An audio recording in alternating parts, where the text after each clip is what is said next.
Hi, this is day 4 of reading my personal diary which is no more personal. तो अभी हम page number 4 तक पढ़ लिए थे एंड आज हम शुरू करने वाले हैं पेज नंबर 5 से। तो आज है 15 तारीख 10वां महीना 2016। लगता है आज सुबह से ही दिन खराब था।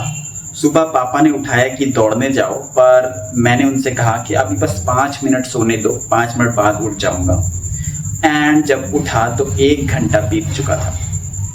मैं 6 बजे उठा और कोचिंग के लिए भी लेट हो चुका था, पर मैंने सोचा कि पढ़ने चले ही जाते हैं यार, अभी एक ही टॉपिक छूटा होगा।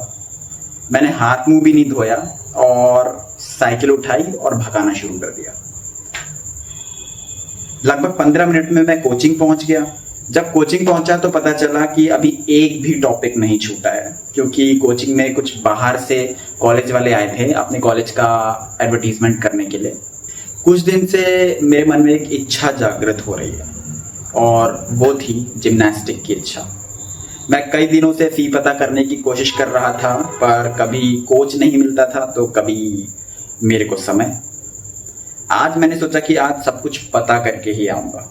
और जब स्टेडियम पहुंचा तो कोच ने मुझसे एज एंड क्लास पूछा और साथ ही साथ ये भी पूछा कि जिम्नास्टिक सीख के क्या करोगे। मैंने उसको बताया कि जिम्नास्टिक जो होता है वो स्वास्थ्य के लिए बहुत अच्छी चीज़ है एंड इससे शरीर भी फिट रहता है। मैंने उसको ये जवाब दिया। उसने मेरे मुंह पर मना कर दिया, शायद ये सोचकर कि इस एज में बॉडी स्ट्रेच कराने में बहुत मुश्किल होगी। ये सुनकर मैं वहां से चला गया। तो अभी मैं आपको कुछ बताता हूँ।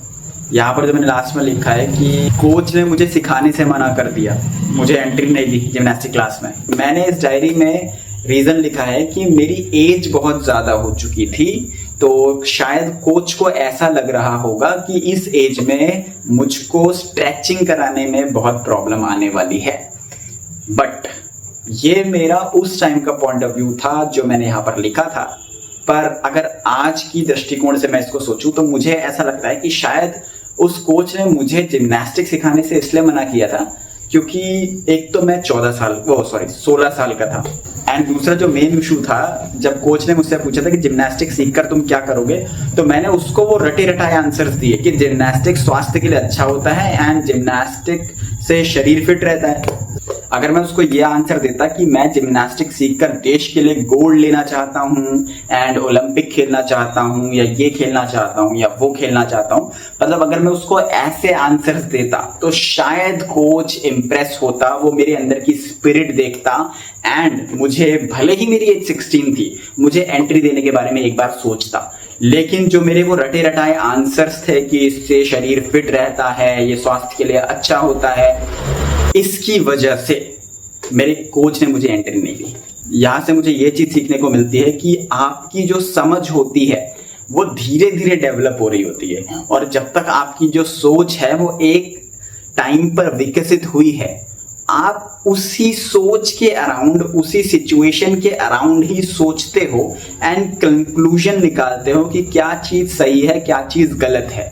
जैसे कि उस टाइम मैं ये कंक्लूड निकाल रहा था कि शायद हो सकता है कोच को एज ऑफ 16 में मुझे सिखाने में प्रॉब्लम हो सकती है, ठीक है। लेकिन आज अगर मैं उसी सिनेरियो को सोच रहा हूं तो मुझे समझ में आ रहा है कि उस कोच ने मेरे अंदर वो स्पिरिट ही नहीं देखी कि वो मुझे एडमिशन दे, है ना।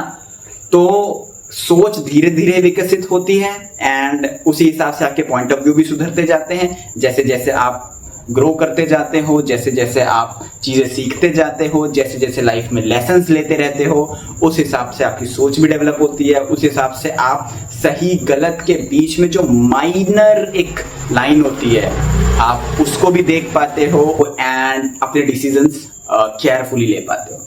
तो ये था मेरा आज का सेशन एंड मिलते हैं अगली वीडियो में पेज नंबर 6 के साथ। तब तक के लिए